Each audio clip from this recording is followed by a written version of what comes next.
आणि आता बातमी नाशिकमधून। नाशिकमधल्या खड्ड्यांचा प्रश्न तापलेला असताना आता नाशकात नवा प्रश्न निर्माण झालाय, तो अर्थातच नाशिकच्या रस्त्यांवरती चिखल झालाय। या चिखलावरनं दुचाकीस्वार धडाधड घसरून पडतायत।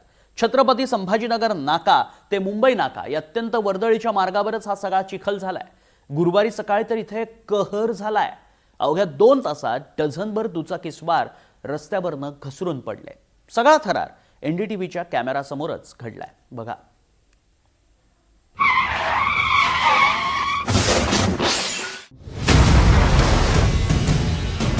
हाच तो नाशिक जिल्हा, खड्ड्यांचा बालेकिल्ला।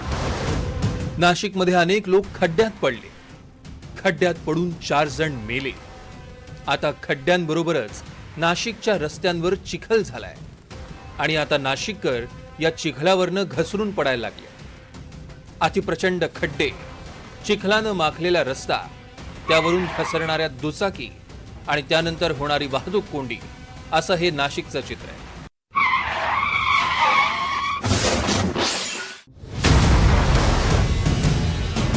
नाशिक शहराला मुंबई, आग्रा आणि छत्रपती संभाजीनगरशी जोडणारा हा राष्ट्रीय महामार्ग। नाशिकचा हा महत्त्वाचा रस्ता वाहन चालकांसाठी सध्या प्रचंड जीवघेणा ठरतोय। उड्डाण पुलाखाली पावसाचं पाणी, माती आणि गाळ साचल्यामुळे संपूर्ण रस्त्यावर चिखल आलाय। या चिखलावरनं घसरून रोज दुचाकी स्वारांचा अपघात होतो।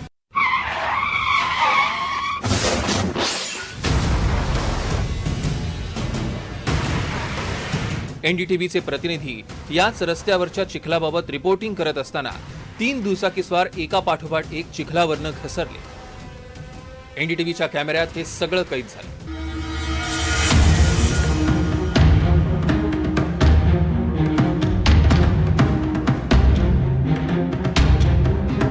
गुरुवारी सकाळी नाशिकमधल्या द्वारकी जवळच्या या रस्त्याची परिस्थिती इतकी गंभीर होती की अवघ्या 2 तासात 12 पेक्षा अधिक दुचाकीस्वार एका मागोमाग एक घसरले। यात विद्यार्थी, नोकरदार आणि इतर प्रवासी जखमी झाले। नाशिक शहरातील रस्त्यांच्या दुरावस्थेचा प्रश्न हा सध्या गंभीर बनलेला आहे। आपण जर बघितलं तर रस्त्यांवरती भले मोठे खड्डे पडले, त्यामुळे नाशिककर त्रस्त झाले। दुसरीकडे बघितलं तर पुलाखाली म्हणजे हा जो आडगाव नाक्याकडून पुढे जर बघितलं तर द्वारका असेल, मुंबई नाका परिसर असेल, पुलाखाली का तर रस्ते हे निसटते झालेले आहेत, चिखलमय झाले आहेत, त्यामुळे रोज अपघात होत आहेत। आता आपण जर बघितलं तर हे बघा, या ज्या महिला खरं तर दिसून येत आहेत, या स्वतः आता स्लिप झालेल्या होत्या आणि त्या आता खरं तर इतर वाहन चालकांना देखील सांगतायत की कृपया रस्ते हे स्लिप होत आहेत, तुम्ही तिथून प्रवास करू नका म्हणून। आता जर बघितलं या वाहनामध्ये जर बघितलं तर एक महिला या आता स्लिप झालेल्या होत्या आणि त्यांना त्यांचा परिवार जो आहे तो सध्या घेऊन जातोय। ताई, काय झालं नक्की? ॲक्च्युली मी स्लो चालली होती कामाला, तर तिथूनच गाडी स्लिप होणं चालू झालं। पण नेमके हळूहळू घेता घेता ती एवढी स्लिप झाली, डायरेक्ट गाडी तिकडे आणि मी इकडे। इथे पूर्ण रस्ता जो आहे तो माती वगैरे गाळ या साईडला येऊन गेलेला आहे, तरी पूर्ण गाडी स्लिप होत आहेत। मला लागलंय? हो, पायाला लागलं, थोडं हाताला। काय मागणी असणार आहे जे काय परिस्थिती आली रस्त्याची? याने सुधारायला पाहिजे आता रस्ते, जरा साफसफाई, माती तरी निदान त्या साईडला केली पाहिजे। काय गाडीवरून पडल्यात? काय झालं? हो, स्लिप झाली गाडी। काय नक्की झालं? इथून स्लोच होते, पण तरी स्लिप झाली आपोआप चिखलामुळे। काय लागलं तुम्हाला? काय हा, थोडंसं लागलं। आपण बघत आहोत ही परिस्थिती खरं आहे। खरं तर बघितलं तर या ताईंजवळ आम्ही स्वतः उभा असताना जेव्हा त्या पडल्या, त्यांचा आवाज ऐकून आपल्याला देखील कुठेतरी धस झाल्यासारखं असं झालं। ताई, काय नक्की झालं? कळालंच नाही, एकदम स्लिप झाली गाडी आणि पडून गेली, माझ्या पायाला लागलं।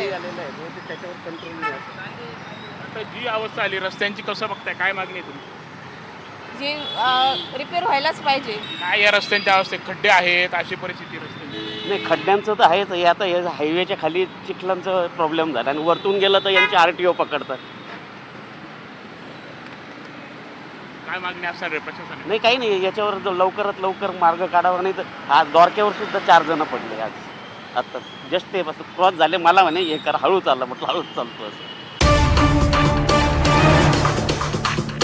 चिखल आलेल्या रस्त्यावरनं घसरून द्वारका परिसरात एका दुचाकी स्वाराला गंभीर दुखापत झाली। त्याच्या नाकातोंडातनं रक्त येऊ लागलं। सध्या त्याच्यावर उपचार सुरू आहेत। या प्रकारांमुळे नाशिककर प्रचंड संतापले आहेत। आता गाडी खूप स्लिप झाली, चिखल झाल्यामुळे रस्त्यावर गाडी स्लिप झाली, खाली रस्ते साफ होत नाही, त्याच्यामुळे आज इतकी मोठी दुर्घटना घडली। मी आता संभाजीनगर नाक्यावर येतोय।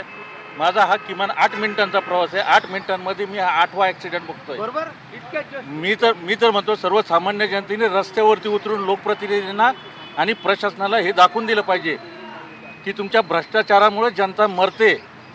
तुम्ही जनतेच्या पैशावरती जगतायत, जनतेला मारून नाही जगत आहे तुम्ही.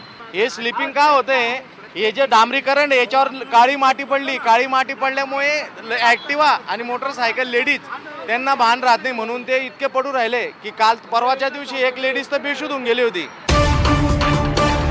नाशिकमध्ये रस्त्यावर कसा चिखल झालाय आणि त्यावरनं घसरून नाशिककरांचे अपघात कसे होत आहेत हे एनडीटीव्ही मराठीनं दाखवताच झोपलेल्या यंत्रणेला जाग आली.